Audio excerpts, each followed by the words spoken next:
নমস্কার বন্ধুরা, আপনাদের প্রত্যেককে স্বাগত জানাই আপনাদের চ্যানেল বর্তমান রাজনীতিতে।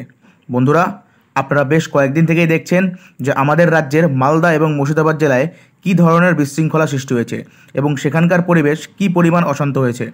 বন্ধুরা, ওয়াকআউট বিল বিরোধী যে আন্দোলন, এই আন্দোলনের নাম করে একদল দাঙ্গাবাজ কী ধরনের বিশৃঙ্খলা সৃষ্টি করেছে এবং তারা কী পরিমাণ অসভ্যতামি করছে তা কিন্তু আপনারা স্পষ্ট দেখছেন। বন্ধুরা, এটাকে কিন্তু কোনো রকম আন্দোলন বলা চলে না। আন্দোলন কোনটা? শান্তিপ্রিয়ভাবে নিজেদের দাবি আদায়কে কিন্তু বন্ধুরা আন্দোলন বলে। কিন্তু এখানে আমরা কি দেখছি? একদল দাঙ্গাবাজ চূড়ান্ত অসভ্যতা করছেন।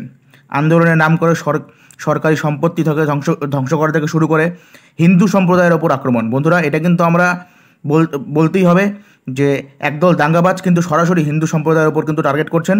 বন্ধুরা, আপনারা জানেন যে বহু হিন্দু কিন্তু সেই এলাকা থেকে কিন্তু পালিয়ে গেছে, তারা প্রাণ ভয়ে কিন্তু পালিয়ে গেছে এবং তারা পাশের জেলায় কিন্তু তারা আশ্রয় নিয়েছে কিছুটা খানিকটা নিরাপদে থাকার জন্য।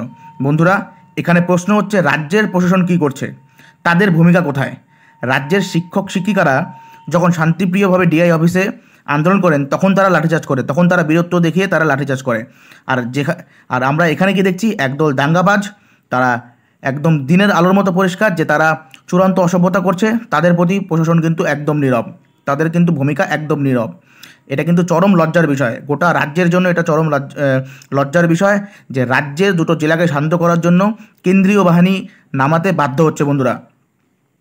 বন্ধুরা, এ বিষয়ে স্বয়ং মুখ্যমন্ত্রীও কিন্তু নীরব। আমরা কিন্তু এ বিষয়ে মুখ্যমন্ত্রীকে কিন্তু কোনো রকম কথা বলতে শুনছি না।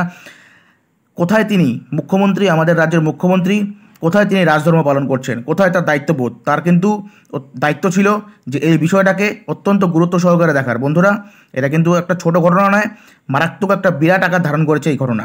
বন্ধুরা, এই সময় দাঁড়িয়ে একদল দাঙ্গাবাজ ক্রমাগত অসভ্যতামি করে যাচ্ছে, আর মুখ্যমন্ত্রী সহ গোটা পুলিশ প্রশাসন কিন্তু নীরব, তাদের ভূমিকা কিন্তু নেই বললেই চলে, যা অত্যন্ত নিন্দনীয়। আপনাদের কিন্তু প্রশ্ন করতেই হবে, কোথায় মালদা মুর্শিদাবাদের এমএলএ এমপিরা, জনপ্রতিনিধিরা কোথায়? কোথায় তাদের দায়িত্ববোধ? এই সময় সেখানকার সাধারণ মানুষদের, আক্রান্ত মানুষদের যখন তাদের বেশি প্রয়োজন তখন তারা কোথায়? বন্ধুরা, আপনারা দেখছেন যে বামেরা কিন্তু ক্ষমতায় নেই, কিন্তু তারপরেও কিন্তু মালদা মুর্শিদাবাদ জেলায় সেখানকার যে কমরেডরা, জামির মোল্লার নেতৃত্বে আরও অসংখ্য কমরেডরা কিন্তু তাদের সীমিত শক্তির মধ্য দিয়ে কিন্তু আক্রান্ত মানুষদের পাশে দাঁড়ানোর কিন্তু চেষ্টা করছে। বন্ধুরা, আপনারা কিন্তু এটা দেখছেন, তারা কিন্তু তাদের নিজের সাধ্যমতো তারা চেষ্টা করছে আক্রান্ত মানুষদের পাশে থাকার, এবং যে এই মালদা মুর্শিদাবাদের যে অশান্ত পরিবেশ, এই অশান্ত পরিবেশকে কিন্তু বন্ধুরা শান্ত করার। কিন্তু এ বিষয়ে কিন্তু বন্ধুরা মুখ্যমন্ত্রী সহ গোটা পুলিশ প্রশাসনের কিন্তু দ্রুত হস্তক্ষেপ করা প্রয়োজন।